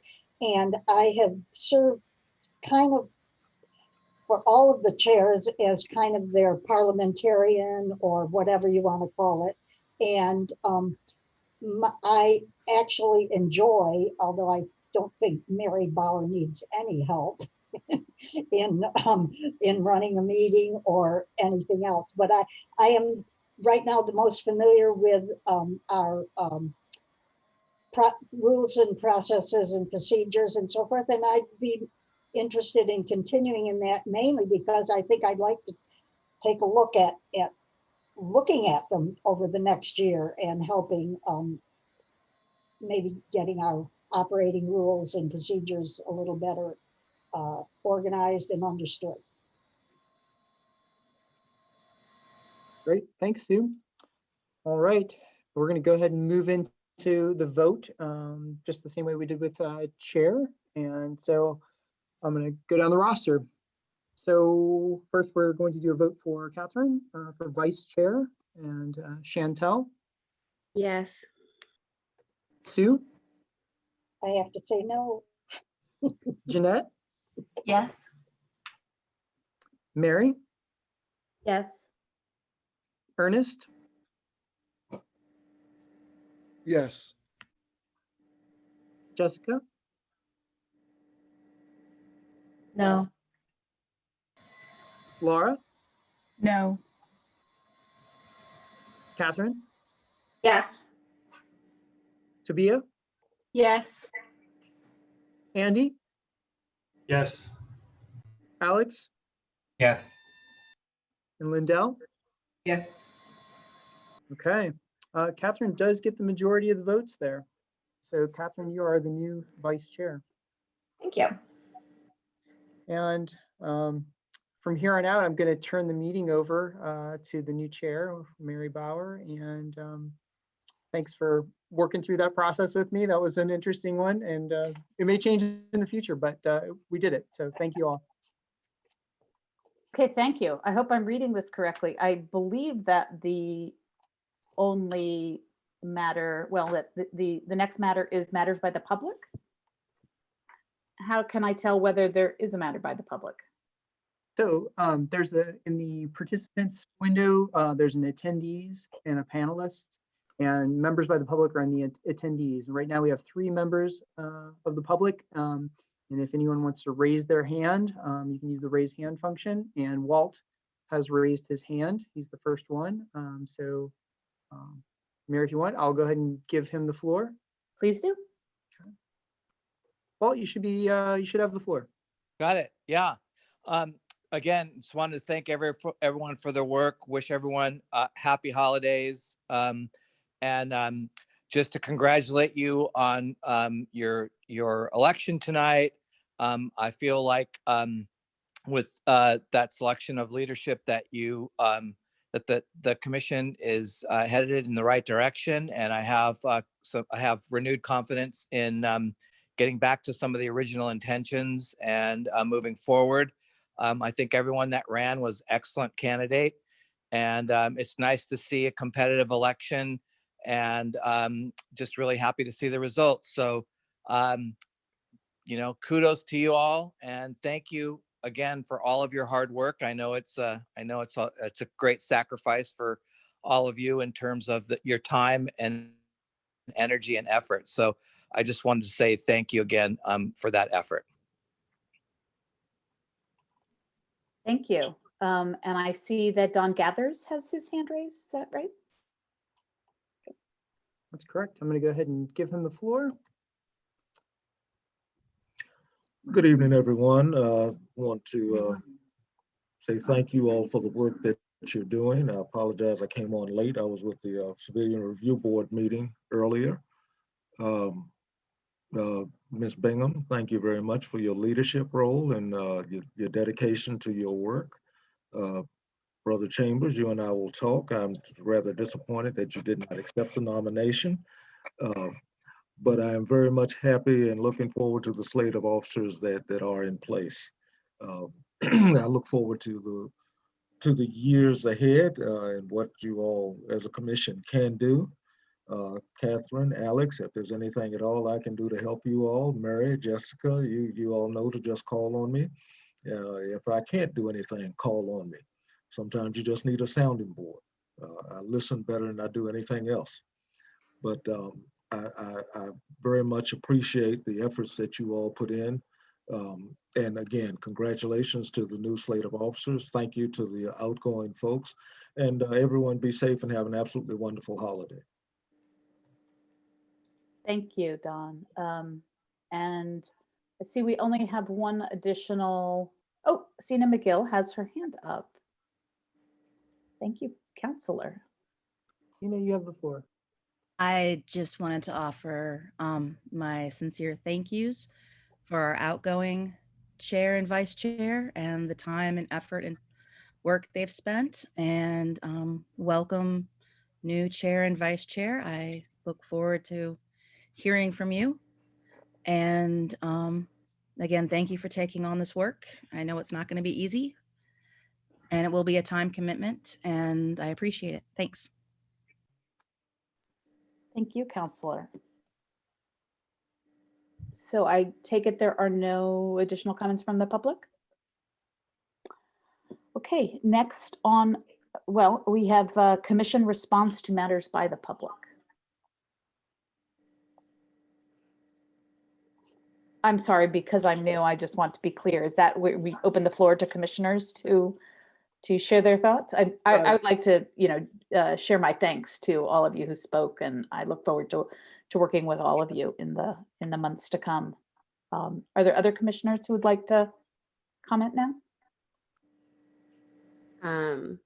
I would just like to say also thank you and expressing my gratitude to Council McGill and Mr. Heineke, Mr. Gathers in the audience, and I hope that you all continue to come to every single meeting. I mean, I know you probably can't make everyone, but it's really been a pleasure to work with you. And Sina, it really does matter when counselors show up to these meetings. So as much as you can, to continue to encourage city council liaison or some type of open communication pipeline as a new, wave of commissioners. Our leadership is here. I really appreciate that.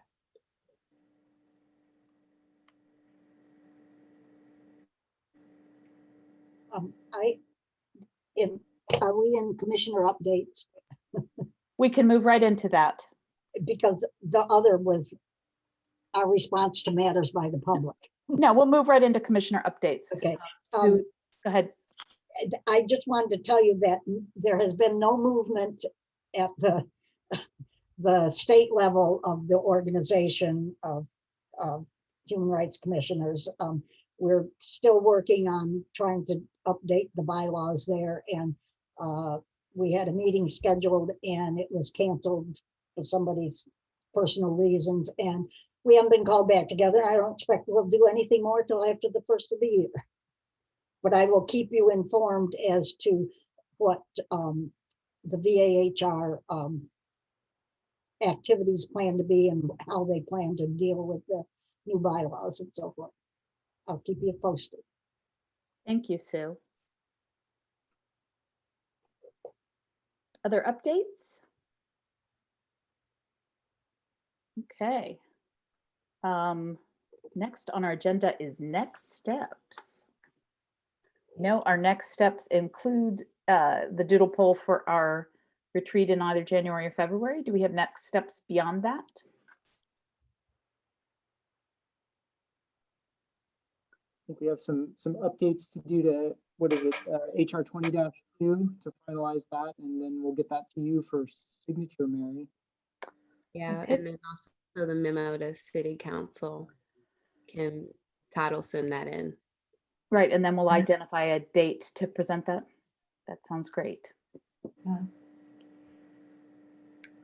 I know people just express their thanks in various ways, but I wish we were together and could be a little more formal about it. But I really want to thank Chantel for your incredible leadership over the past 2 years. It's been wonderful to get to know you, and our community is much richer for having you here. And Mary, for your historic leadership on the commission since it began. So I'm glad you'll still be here for another year to give us your institutional memory of what we've done and where we've come from. Okay. Thank you.